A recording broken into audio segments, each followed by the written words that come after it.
அன்றைய இளைய நடிகர்கள் பல பேர் ஒண்ணு கூடுறாங்க. ஏன் நம்ம சிஸ்டம மாத்தக்கூடாது? நடிகர் சங்கத்தில் கேள்வி கேட்கப்படாமல் பல விஷயங்கள் நடக்கிறது.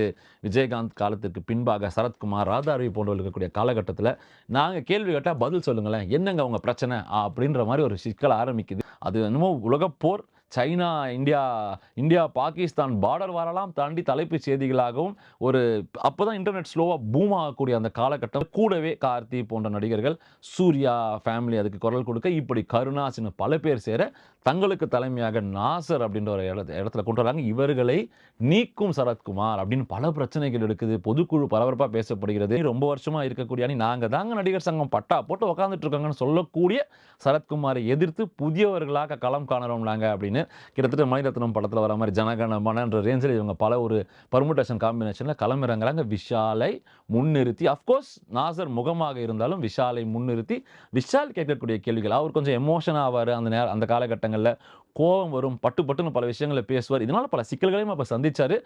ஒரு சேஞ்ச் நம்ம அந்த எலெக்ஷன்ல பார்க்கிறோம். பிகாஸ் அன்னைக்கு அந்த எலெக்ஷன் நான் அங்க இருக்கேன்.